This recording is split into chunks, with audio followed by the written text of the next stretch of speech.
once again, we're here at Distro Chat, and I got a very, very special guest coming on, the legendary Bob James. You know, if you guys don't know, this guy is responsible for basically the foundation of hip hop. Everyone has sampled this man, and it's an honor. I've worked with Bob in the past, and it's going to be a great time for us talking right now. So let me get on the chat. I just need everyone to be patient, you know, as well with Bob, because his service might be a little bit interrupted, but I just want to make sure everything is official and he enjoys his time on Distro Chat. And everyone, I'd like to introduce you, the one and only, the legendary Bob James. Hey, I'm happy to be here. I hope you're able to see me and hear me. Yes, we could. You're perfect. No problems. No problems. This is my first live Instagram chat, so you're breaking me in. It's an honor. Like I said, we met 7 years ago, 2013, via RZA. We did the project with you, the Rhodes Scholars, you know, and we released a lot of your back catalog, which for me was it was kind of like, how can I really say it? It was like a reintroduction to all your work again. You know, like going through all the albums and hearing all the samples, and then just like for like 7 months, just like really restudying who you are. And then I'm like, damn, I didn't know he made this beat. I didn't know they sampled this drum track, and it was really major for me to like even like set up interviews for you as well for like Vice and all that. So it was a good time that we linked around that time, you know. And I remember how it brought back so many memories for me and kind of helped me get accustomed to this idea of how my music was being used in such a different way. What was so listen, at 4 years old, right? You have Sister Mary Elizabeth, right? Long time ago. Long time ago. Had perfect pitch. Can you explain what perfect pitch is? Well, I can explain to you that I used to have it. And age has taken its toll, so it's a very strange phenomenon, which I still don't understand. But when I was really, really young, my piano teacher was able to determine that I could be away from the piano, and she would play a note on the piano, and I had learned the names of the notes, and I knew what it was, even without looking at it. And she'd play a C, and I could be all the way across on the other side of the room, and I would say C.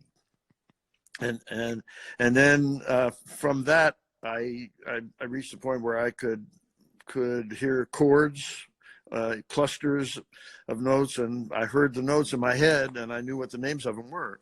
And I didn't even really understand what that was at the time, but throughout my career as an arranger in the business, it became very, very useful to be able to have the names of the notes or the names of the chords or what key I was in. All those things were in my head.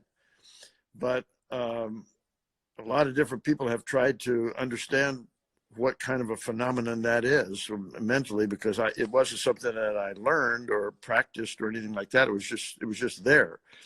And in recent years, I've discovered that my hearing shifted, and now my brain is telling me that it's a C when actually it's a B flat. So my whole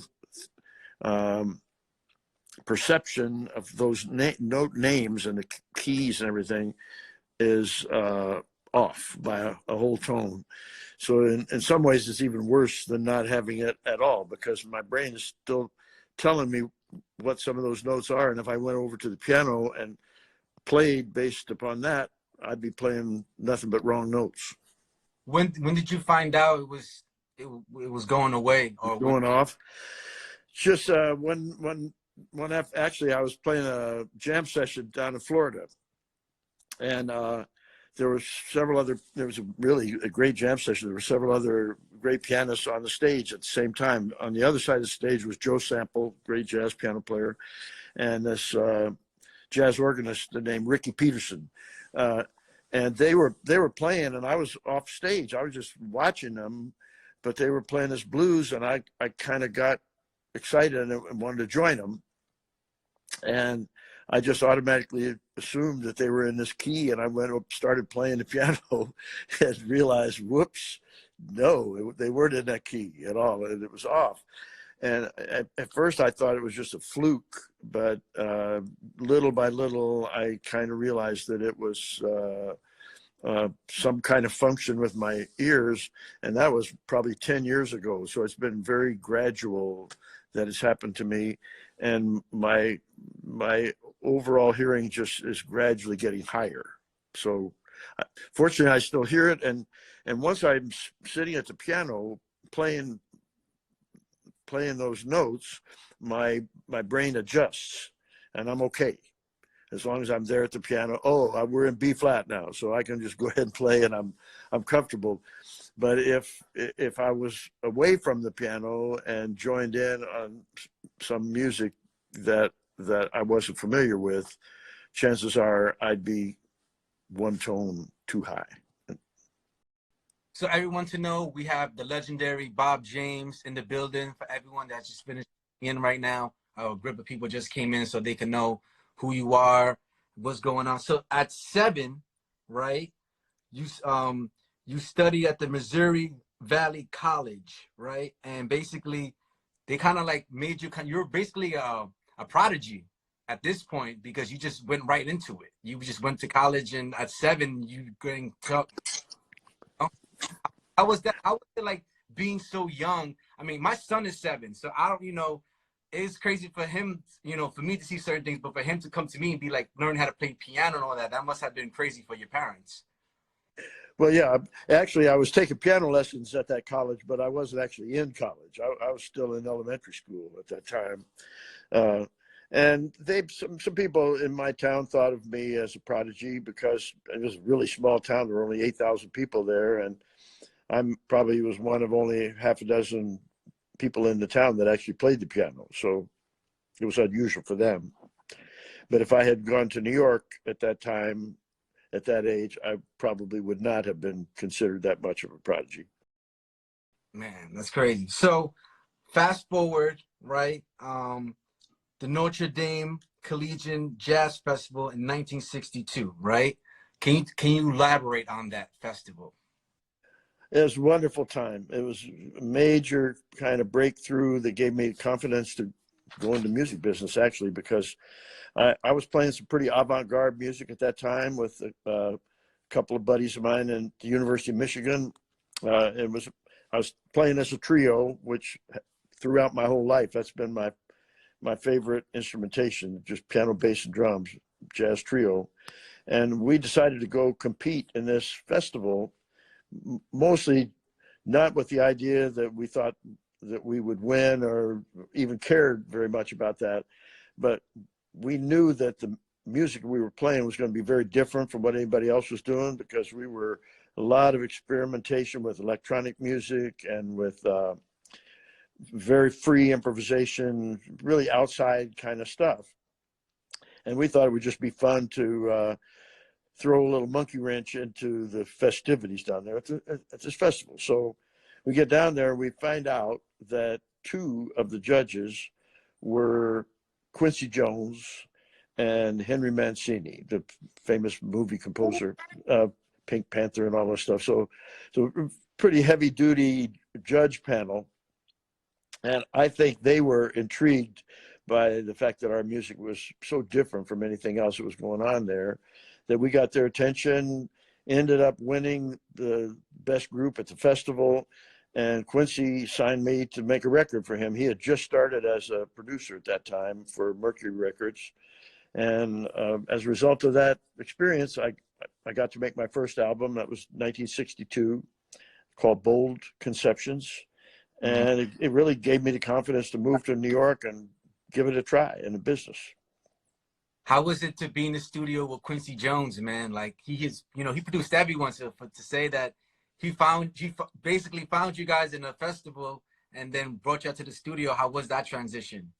It was exciting, but you have to remember, he hadn't even probably met Michael Jackson at that time, or a lot of the people that he ended up becoming really famous. So he was just starting out as a producer, and I had heard of him. I knew who he was. He had been a trumpet player, musician before that, and done some arranging in the jazz field, but he hadn't become anything like the iconic, amazing producer that eventually he did. Yeah, because I heard Quincy Jones went overseas and he got instructed by all these like orchestra people and conductors. And when he came back, he was like on fire after that, you know? Yes, and I saw him really more or less toward the beginning of that.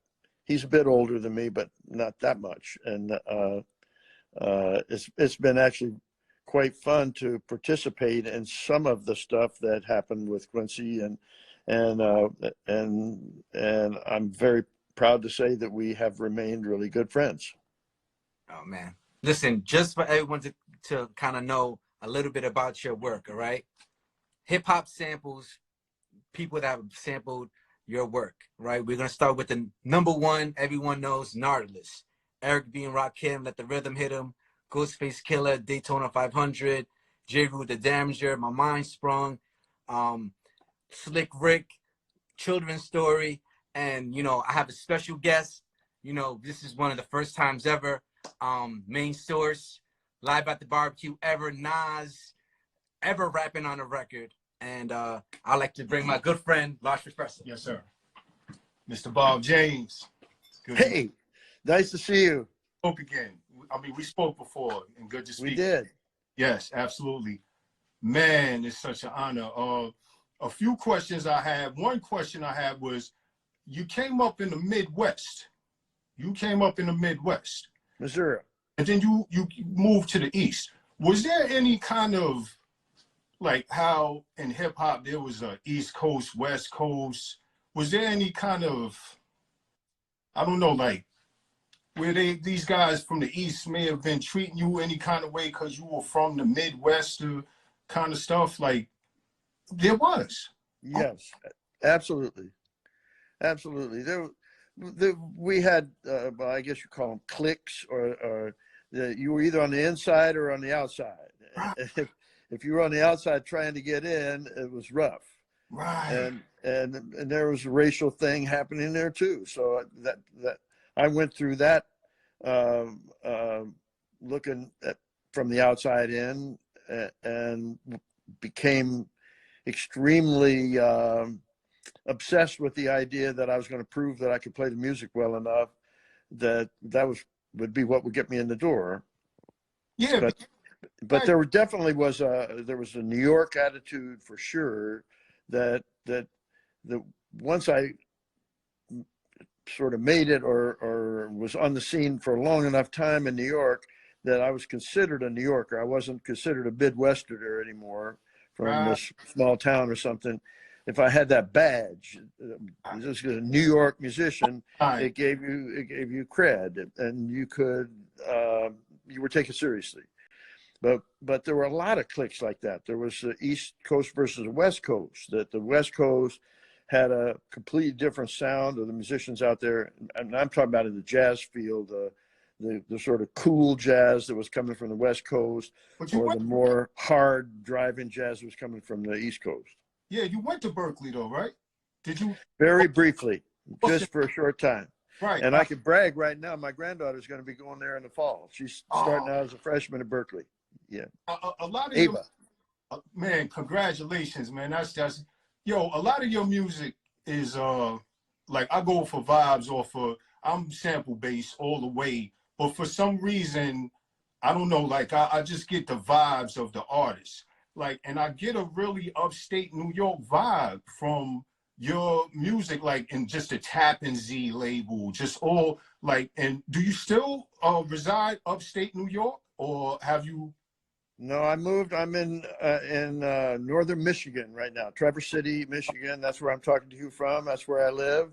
That's where I'm quarantined. That's where I'm isolated during this tough time.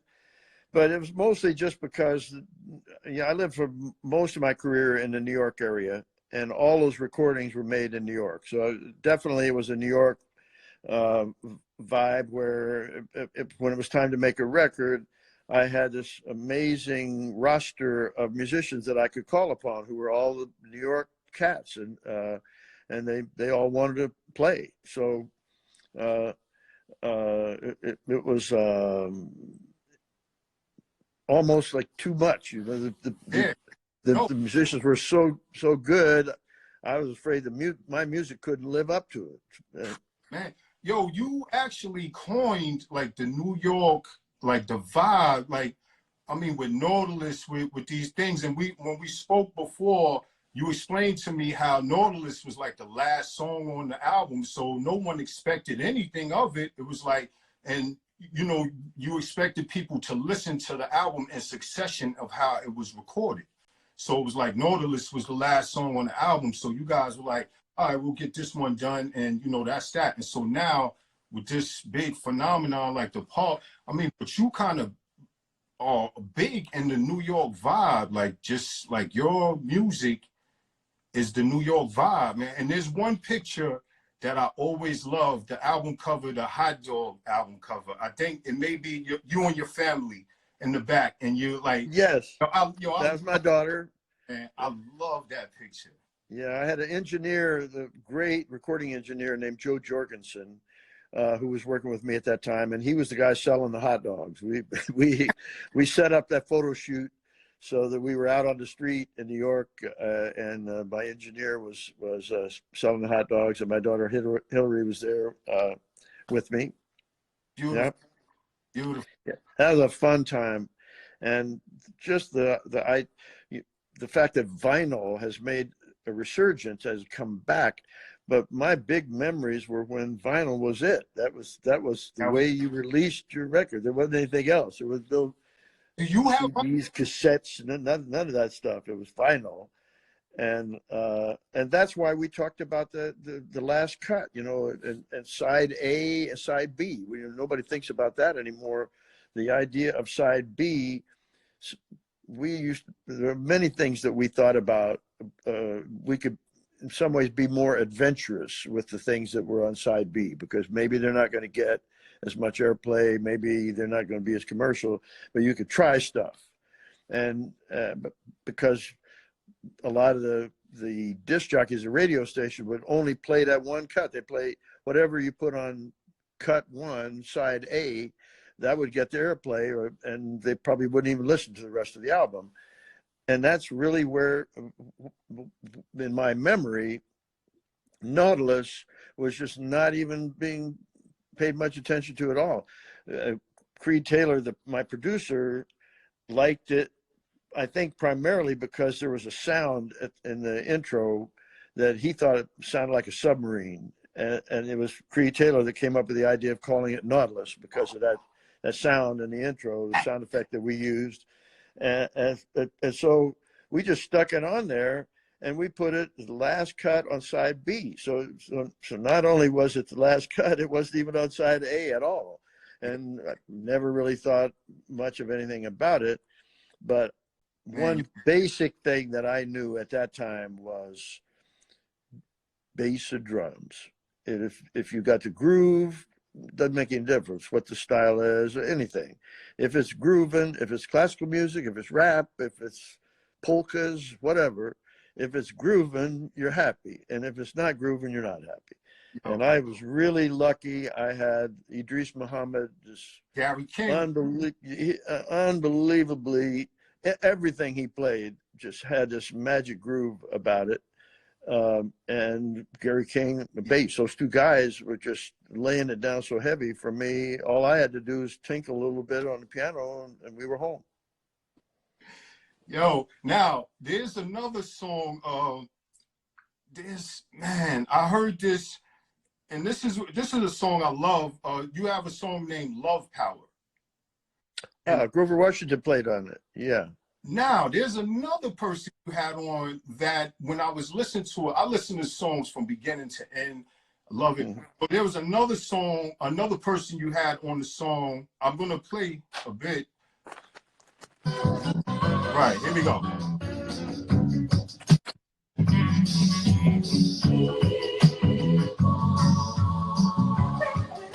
That's Patty Austin. That sounds like Patty Austin right there.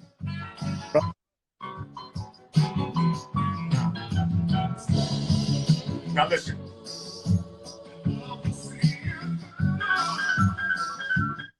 That's Luther Vandross. Yeah. Yes. Yo, when I heard that, I was like, yo, Luther, early Luther. I could tell you a little story about Luther. He, back in 1976, I made my record for CTI called 3, my third album for CTI. And on that record, there's a tune called Westchester Lady, which became very, very popular for me and very successful. And it was instrumental. But on the recording date for that song, I had this idea about a vocal. And I asked Creed Taylor if I could do a vocal overdub session, because I had this little riff in my head. What you gonna do, Westchester Lady? Or something like that, some vocal thing. And so we brought in Luther and Patty Austin and a couple of other singers. Crew, right? That's the crew. Right? Yeah, and we did it with Luther, but Creed Taylor didn't like it. He thought it sounded much better as an instrumental, and he talked me out of using it. Yo, I'm kind of glad that he did, because it became more like instrumental, my signature piece. But many, many years later, I was doing a session with Luther after because at that time, Luther was just a background singer. He hadn't had his big hits yet at that time. And many years later, I'm trying to remember the name of the tune that I was recording with him. But anyway, he remembered that session, and he just kept saying to me, Bob, if you'd used my vocal on there, you'd have had a much bigger hit. man, yo, no, for real though, serious, man. Wow, God bless, man. Yo, incredible. He was a great guy and so magical. He had a kind of troubled life, and he was kind of struggling a lot with his personal life, but just it was so magical when he sang. Man. Well, man, yo, that's all I wanted to ask, man. I have so much more, and we will speak again. Good speaking to you again, Mr. Bob James. Here's DistroLord again. Yo, great talking with you. Boom, boom, boom, boom, boom. That's the Westchester Lady joint. Please know, all right, no doubt. DistroLord, play speak. What's up? Yes, sir. Yes, sir. So I just want to continue on as well. Like I said, everyone, we got the legendary Bob James in the building. The foundation of hip hop is basically everything that he made. I'm gonna keep going now. Tribe Called Quest, Clap Your Hands. Warren G, Regulator. Okay. All right. Hey, I wanted to mention. Can I mention? You mentioned earlier Slick Rick. Yeah. He came into New York Blue Note. I was playing there about a year or so ago, down on 3rd Street in the Village, New York, and Slick Rick came up to my dressing room because he wanted to give me a copy of this record, one of his big hits that I'm sampled on it. I'm trying to think of the name, Children's Story or Children. Anyway, he had his chains, all these chains around his neck, you know.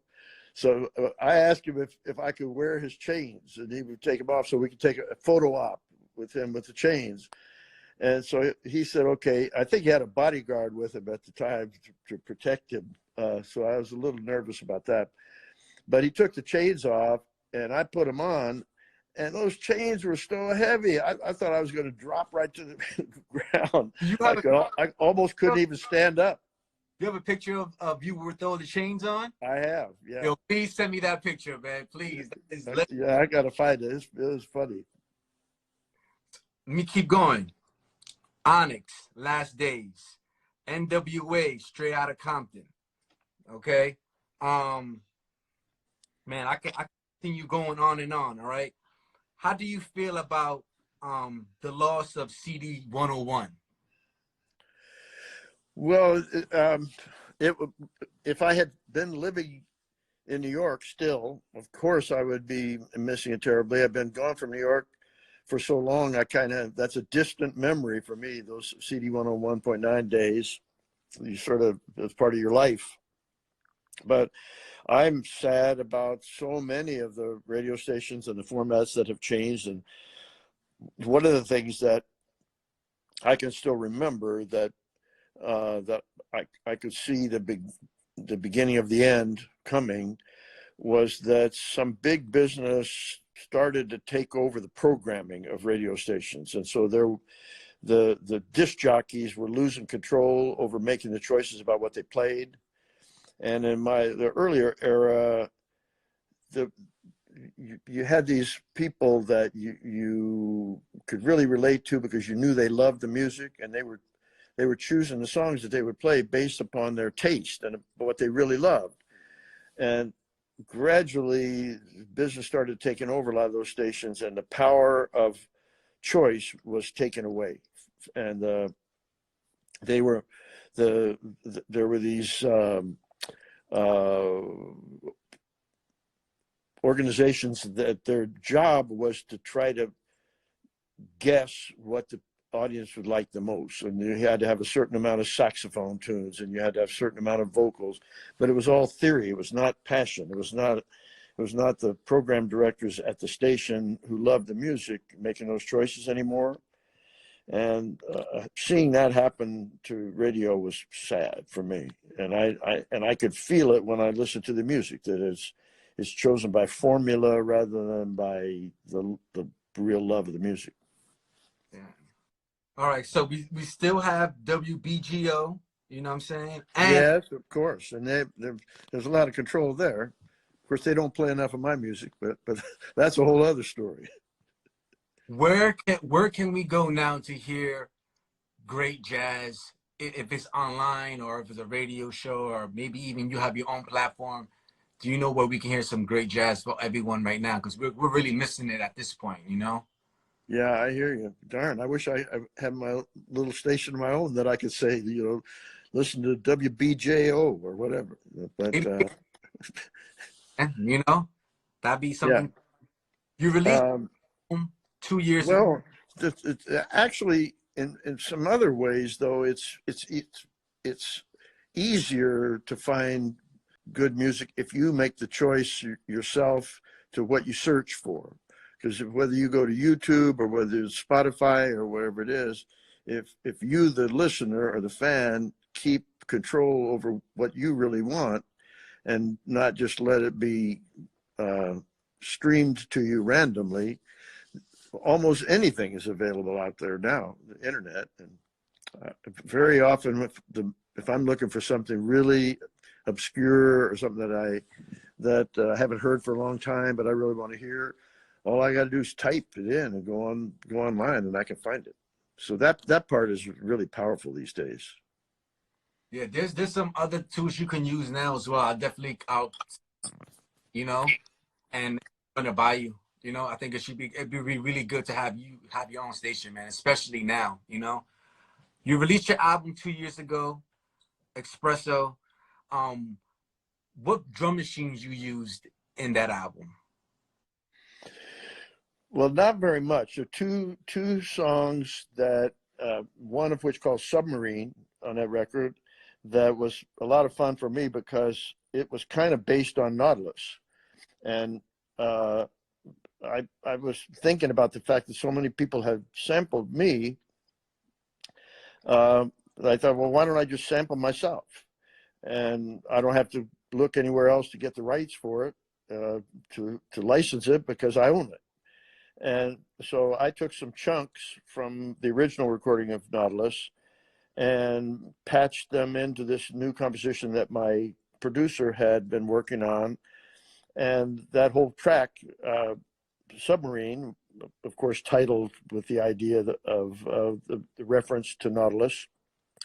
So it was not so much a drum machine sample on Submarine as it was just a sample of my original Nautilus. So you can hear Idris Muhammad in there too, Gary King, because I sample myself. When I use a drum machine, I usually work from, I use a software program called Stylus. It's a Spectrasonics program, and there are a lot of loops in there that I start from the basic loop and then I edit them or manipulate them. And occasionally I'll kind of create my own loop by just playing it in with pad or something and then quantizing it. But I'm trying to learn a program called Ableton, and I got their pad called Push that you play it like drum pads, so it's sort of like playing a drum machine. But the more I play around with that stuff, the more I realize that I'm more of a piano player than I'm a drummer. I'm much better off to leave some of that stuff to the guys that could really kill it. And occasionally I'll find a loop or a drum machine pattern that's grooving hard enough for me to feel good about it. But usually what I will do with that is start from that loop or that machine pattern as a demo, and then I'll play it for my drummer. This is kind of like what I'm looking for. I'm getting close, but I really, 99% of the time, I'd rather have the real drummer play it on the final. And on my record, Espresso, most of the tunes on that record are Billy Kilson playing drums live. Okay. Can you tell us a session story with Idris Muhammad? He's one of my favorite, producers, instrumentalists. Like, he is to me, man. I've sampled him so many times, so I just want to know an ill story from him. That you guys collaborated on. Well, I was lucky that he hired me to be the arranger to put his solo record that he made for Creed Taylor's label, called Power of Soul, I think it was, that I did for him. And just the fact that Idris wanted me to work with him was a major badge of acceptance, that realizing that he thought I could hook him up and he liked what I did. So we were very, very good friends. He was a sweet man, very gentle. And one of the things that I liked about Idris, and most of the drummers that I related to, even though they had leanings toward the rock field or eventually the hip hop field, they had jazz roots. And Idris played in a lot of straight ahead jazz group, swing, and he had these roots in the New Orleans area. So I always felt like it didn't make any difference what tune that I would bring in for him to play on. It would end up being some kind of New Orleans street beat kind of feel, but he started playing it. It's just the way he played. You felt like you were marching down the street and dancing, and I didn't have to tell him what to do. He just did it, and it was magic. Man. Where can we get your music right now outside of the music platforms? Do you have anything direct, like your website or anyone you're working with that handles a lot of your stuff? Well, I have bobjames.com. It's my website, and most of the stuff that I do through there. I use Facebook quite a bit, and I have done some live things from my home here during this time when a lot of us are doing that because we can't play any concerts. Everything's been canceled in that world. But frankly, I have such a high expectation of quality audio that I haven't been able to get my live home videos to sound good enough for the audio, because I started out just doing with my iPhone the way I'm talking to you right now, and the iPhone's pretty cool. The video is good and audio is okay, but it's nothing like the quality that I would get in a studio. But I just happen to have a home studio where I record a lot of my piano music with very great microphones, great audio interface, and I'm desperately trying to, without spending thousands and thousands of dollars, because that doesn't work either, because these live videos are freebies. That's it's not like you have to buy a ticket to come to them. But I'm still working on trying to find the right technology so that I can use my studio audio interface for the music part of it, for the piano sound. And if I can get that going, I'm going to do some more live things from Facebook, maybe one here from Instagram, so that I can keep active and keep busy during this coronavirus time. I'm gonna send Sonny some information about that. Which on Sunday I'm doing a beat battle, which is online. It's all, and it's one of the best technologies. I've been working with this company since 2012. Yeah. I'm gonna send it over to Sonny, and you guys can figure it all out. And it's all good. It's an amazing company. You know, it's coming from a backed music foundation, so it's great. So I'm definitely gonna link you in with that. Last question. Love that. Yeah, I'd love to learn about it. I did one live show where I had a young kid helping me out, and he was using a Roland video switcher, and he was able to get the audio coming into through my laptop, and my desktop system. But the way my studio is laid out, I can't do the video from there. The video would just be wrong. So I need more portability. But if I could get any kind of stuff, I have a little GoPro camera, any kind of a camera, so I get decent video from my piano and have it sound the way I know it can sound. That's the main thing for me. I got to have that, the stereo with reverb and all of my sound. I got a great grand piano and beautiful microphones, but I have to be able to interface it.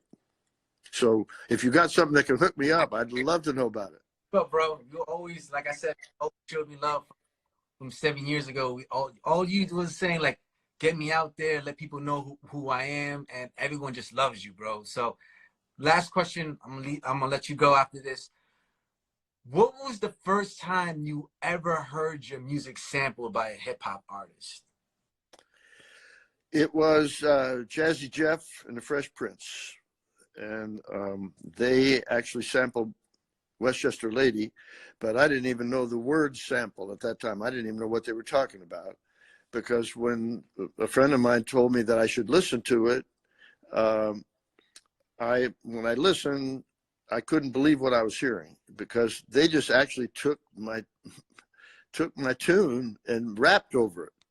So it wasn't like a little chunk that they looped or something like that, or something that would come in and out. It was my song, Westchester Lady. You could hear the melody, you could hear everything. It was my track, and they were just rapping over the top of it. And I thought, what the heck is that? If I went to the record store and got a Frank Sinatra album or something like that and just played the piano over it, I'd end up in jail. So I had to confront them about it, because by the time I found out about it, the record was already out. The record was called He's the DJ, I'm the Rapper. I think it was the first record to win a first rap record to win a Grammy, as I recall. But we ended up with a settlement. But it was my introduction to having my music used in a way that I had no control over, and I just had to find out about it after the fact. And you probably can imagine I wasn't particularly happy about it when I first heard that, but it was an introduction to what became like a whole new world. And as the years went by after that, I found out that it wasn't just a fluke. It wasn't just a one-time thing that they took my tune. What was emerging was a new genre of music, and I think some of my recordings were just at the right place at the right time, and they ended up as a kind of basic library that was in many ways like a signature thing, having nothing to do with anything I did deliberately, I just watched it unfold, and eventually, after I got over the shock, eventually I started smiling every time I'd hear what Nautilus or something being used in another track. Kind of like getting a new lease on life and getting a little piece of the fountain of youth to come back. And then one more thing is that a lot of people don't know, Wild Style, your music was in the beginning of Wild Style as well. Which Yes. Major, which I mean, and like I tell everyone, man, you are the bed of hip hop foundation sounds and sampling. So Wild Style was everything to us, you know. So for you to have your music in there, like that was, like I said, man, you laid the pavement for all of us, you know. Especially that's hip hop in its purest form in the beginning, and to have your music inside that movie was everything, you know.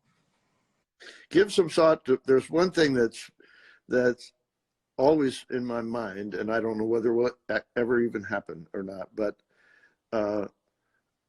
the foundation of my music is live performance, playing it as a performer, and that's the most exciting, the most stimulating thing in music for me.